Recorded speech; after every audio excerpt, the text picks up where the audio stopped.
आइए शुरू करते हैं हमारा 6.2 जिसका पहला सम है observe the table given below. ये नीचे जो टेबल दिया है इसे देखिए। Check and decide whether the individual have to pay tax. Individual का मतलब है कोई भी इंडियन सिटीजन, उसकी बात करें, कंपनी की बात नहीं कर रहे यहाँ पे हम। उसे टैक्स भरने की जरूरत है या नहीं है। तो उसके लिए आपको कुछ रूल्स पता होने चाहिए। जैसे आपके बुक में टेबल दिए हैं, टेबल 1 क्या है, उसमें क्या रूल है, सिर्फ रूल समझ जाएंगे आपको सब समझ जाएगा। क्या रूल है? Up to age of 60 years, मतलब 60 साल से जो छोटा है एज में, उसे income tax up to ₹2,50,000 is nil. उसे उसका इनकम अगर 2,50,000 से कम है तो उसे इनकम टैक्स भरने की जरूरत नहीं है। वैसे ही सेम टेबल नंबर 2 कहता है एज 60 टू 80 ईयर्स, अगर किसी का एज 60 टू 80 के बीच है तो उसे income tax up to 3 lakh is nil. तो 3 लाख के ऊपर अगर इनकम हो तो भरना पड़ेगा टैक्स, नीचे हो तो टैक्स नहीं भरना पड़ेगा। टेबल नंबर 3 क्या कहता है? वो कहता है एज अबाउ 80 ईयर्स, अगर किसी का एज 80 से भी ज्यादा है, सुपर सीनियर सिटीजन अगर वो है, तो उसे 5 लाख तक टैक्स भरने की जरूरत नहीं। अगर उसका इनकम साल का पूरा अगर 5 लाख से ज्यादा हो तो ही टैक्स भरना पड़ेगा, नहीं तो टैक्स नहीं भरना पड़ेगा। अब उस हिसाब से ये रूल आपको एक बार समझ में आए तो एकदम सिंपल सी चीज है। निकिता, मिस निकिता, एज क्या है इनकी? 27 की एज है। इनकम क्या है इनका? 2,34,000। अब 2,34,000 जो है ना, वो 2,50,000 से क्या है? कम है। तो इनकी एज कुछ भी हो, इन्हें टैक्स भरने की जरूरत नहीं है। तो हम सीधा यहां बोलेंगे नो, इनको टैक्स भरने की जरूरत नहीं है। मिस्टर कुलकर्णी, एज क्या है? 36 है। 36 मतलब इस टेबल में आएंगे। उनका इनकम 3,27,000 है, मतलब 2,50,000 से ज्यादा है, तो उनको टैक्स भरना पड़ेगा। फिर कौन है? मिस मेहता, जिनकी एज क्या है? 44 है, और मतलब वो भी किस में आएगी? फर्स्ट टेबल में आएंगे। उनका इनकम है 5,82,000, तो 2,50,000 से ऑब्वियसली ज्यादा है, तो इन्हें टैक्स भरना पड़ेगा। लिखेंगे यस। फिर मिस्टर बजाज, एज 64 का मतलब वो आ गए इसमें टेबल नंबर 2 में आ गए। टेबल नंबर 2 में कहां तक नहीं भरना पड़ता है? 3 लाख तक नहीं भरना पड़ता है, पर इनका इनकम है 8,40,000, तो इनको टैक्स भरना पड़ेगा। फिर लास्ट में कौन है? मिस्टर डिसिल्वा, जिनकी एज है 81, मतलब वो हो गए सुपर सीनियर सिटीजन, जिनको 5 लाख तक कुछ नहीं भरना, पर उनका इनकम है 4,50,000, तो 5 लाख तक उनको कुछ नहीं भरना, नील है, तो इनको नहीं भरना होगा टैक्स। तो यहां हम लिखेंगे नो। दैट्स इट, खत्म हो गया। आइए शुरू करते हैं हमारा सेकंड सम, जो कि है mister Kartar Singh, age 48, work in a private company. Kartar Singh ji private company में काम करते हैं। His monthly income after deduction of allowances. Deduction of allowances का मतलब होता है कंपनी आपको आपकी सैलरी के अलावा गाड़ी का खर्चा या फिर रेंट जो है घर का, पेट्रोल, ये सब देती है, वो अलाउंसेस है। वो अलाउंसेस जो है उनके वो कट करके उनको क्या सैलरी, उनके इन हैंड सैलरी आती है मंथली 42,000 उनकी सैलरी है। हर मंथ उनको 42,000 मिलता है। फिर and every month he contributes ₹3,000 to GPF. GPF में वो इन्वेस्टमेंट के हिसाब से करते, वहां रखा जाता है, ग्रो होता है मनी, तो वहां पे इन्वेस्टमेंट करते।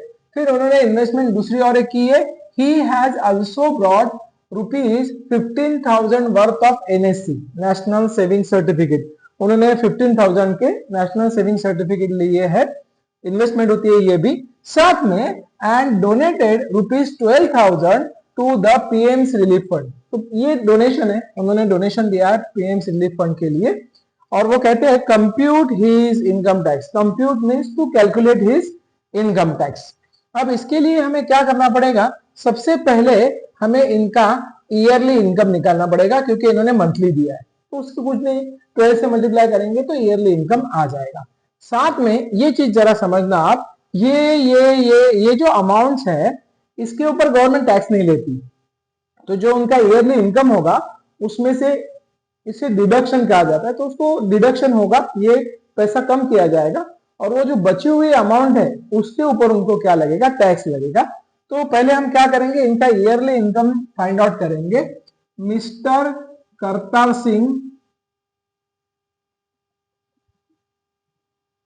सिंह ईयरली इनकम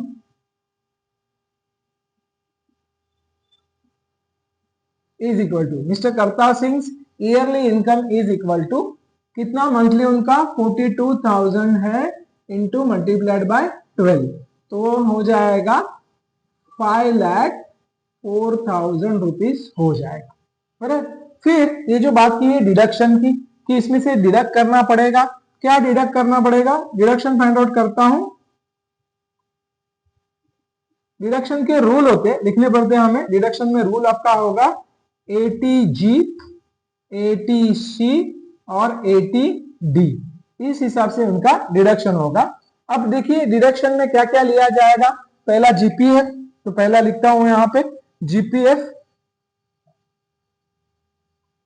जीपीएफ में ध्यान से देखना, जीपीएफ में वो एवरी मंथ 3,000 भर रहे हैं, तो हमें क्या करना पड़ेगा, वो भी ईयरली फाइंड आउट करना पड़ेगा। तो हम बोलेंगे कितना है वो, 3,000 इंटू 12, तो हो जाएगा ₹3600, 36,000 हो जाएगा। साथ में वो पीएम रिलीफ फंड में भी पैसा उन्होंने डोनेट किया है, तो वो भी हमें डिडक्शन में लेना पड़ेगा। PM relief fund, PM relief fund में वो मंथली नहीं दिया है उन्होंने, एक पूरे साल में एक ही अमाउंट दी है। क्या अमाउंट दी है उन्होंने, 12,000 की अमाउंट उन्होंने वहां दी है पीएम रिलीफ फंड में, ₹12,000, तो लिख देता हूँ 12,000। साथ में उन्होंने एनएससी सर्टिफिकेट्स लिए हैं, तो एनएससी सर्टिफिकेट भी हम लिखेंगे। एनएससी सर्टिफिकेट की जो अमाउंट है वो हो जाएगी 15,000। तो इन सबको हम अगर ऐड करेंगे तो हो जाएगा टोटल डिडक्शन। टोटल डिडक्शन आपका हो गया, इन सबको आप ऐड करेंगे तो ₹63,000 हो जाएगा। अब ये 63,000 जो है ना, वो उनके इनकम से क्या करना पड़ेगा, आपको निकालना पड़ेगा, तो वो अमाउंट टैक्सेबल हो जाएगी, तो उसको बोलते हैं taxable income. Taxable income is equal to total yearly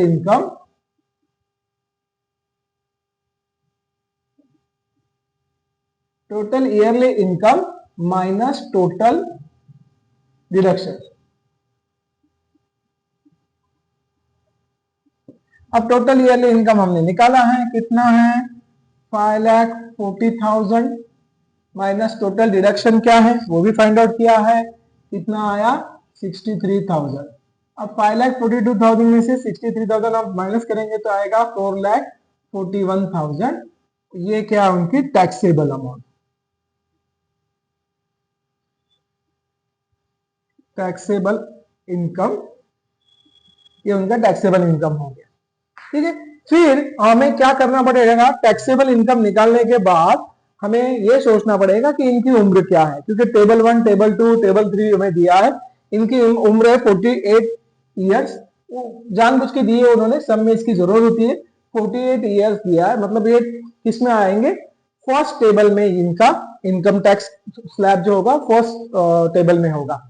उसके लिए क्या करेंगे, हम इनका इनकम टैक्स फाइंड आउट करने के लिए हम पहले तो इनके टैक्स में से टेबल के हिसाब से 2,50,000 माइनस करेंगे और जो अमाउंट आएगी उसका 5% इनको एज ए टैक्स पे करना है, तो वो कर लेते हैं, उसको हम कहेंगे इनकम टैक्स। जो ये अमाउंट आई है, अमाउंट आप याद रखिए क्या अमाउंट है, 4,41,000।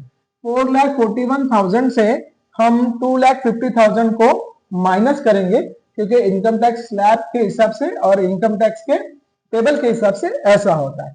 तो हम पहले फाइंड आउट करेंगे income tax. Income tax is equal to taxable income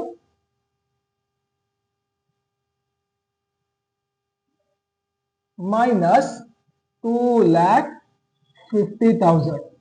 अब टैक्सेबल इनकम हमने निकाला था 4,41,000 माइनस 2,50,000 और इसका ये जो अमाउंट आएगी उसका 5%। कितना? 5%। अब 5% मैंने आपको सिखाया इससे पहले। 5% का मतलब होता है 5/100। 5% का मतलब हो गया, ये माइनस करेंगे आया तो आएगा 1,91,000 इंटू 5/100। जीरो गया, जीरो गया, जीरो गया, जीरो गया। अब आप मल्टीप्लाई करेंगे 5 1 जा 5, 5 9 जा 45 का 5 4 और 5 9 और ये जीरो आ जाएगा। तो इनका क्या आ गया? इनकम टैक्स आ गया। अब इनकम टैक्स आ गया तो ये टोटल इनकम टैक्स नहीं है, ये सिर्फ इनकम टैक्स है। इसके ऊपर निकालना पड़ता है एजुकेशन सेस। एजुकेशन सेस का मतलब होता है, सेस का मतलब होता है टैक्स ऑन टैक्स। गवर्नमेंट जो भी आपका टैक्स बनता है उसके ऊपर और टैक्स लेती है, जिसको सेस बोला जाता है। तो हमने फाइंड आउट कर लेते हैं। यहाँ पे क्या फाइंड आउट करेंगे? Education cess. Education cess is equal to, वो कितना होगा? 2% of income tax. 2% of income tax. अब हमारा इनकम टैक्स 2% मतलब 2/100 इंटू इनकम टैक्स हमने निकाल रखा है यहाँ 5550। जीरो गया, जीरो गया। तो ये आपकी जो अमाउंट हो जाएगी वो हो जाएगी 191 रुपीज। ठीक है। फिर हमें और एक चीज निकालनी पड़ेगी जिसको कहते हैं हम secondary and higher secondary education cess. Secondary and higher secondary education cess कितना है आपका? 1% है। तो 1% ऑफ इनकम टैक्स। तो वो निकलेगा 1/100 इंटू 9550। जीरो गया, जीरो गया। इससे 10 से डिवाइड किया तो आएगा 95.5। इतना आएगा। ये हो गया करतार सिंह जी का एजुकेशन सेस। अब हम निकालेंगे टोटल इनकम टैक्स। ये मैं यहां से यहां करता हूं।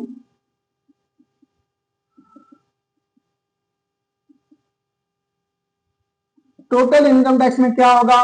पहले तो जो उनका इनकम टैक्स है वो कितना है? 9550 प्लस क्या लगेगा उनका? Education cess, that is 191 plus secondary and higher secondary education cess 95.5। तो ये आपके अमाउंट हो जाएगी 9836.5 rupees. 9,836 rupees and 50 paise. Therefore, Mr. Kartar Singh has to pay how much? Rupees 9,836.5 as income tax. बहुत लंबा चौड़ा सम है तो मैंने इसको किया है। आपको इसे कॉपी करने की जरूरत नहीं, यहां से आप इसको समझ लीजिए। मैं डिस्क्रिप्शन में लिंक दे दूंगा और उसमें पीडीएफ दूंगा, वहां से आप इसको बिल्कुल देख सकते हैं। और ये आईएमपी में आएगा। It's very important. टीचर यही पूछेंगे मोस्ट प्रोबेबली, बहुत सारे पेपर्स में आपको यही दिखाई देगा। और बहुत लंबा भी सम है पर बहुत सिंपल सम है। मैंने मिनिमम लिख के बहुत अच्छे से इसको किया है। तो अगर आपको पसंद आए तो लाइक कीजिए, सब्सक्राइब कीजिए और अपने दोस्तों के साथ शेयर कीजिए। Thank you.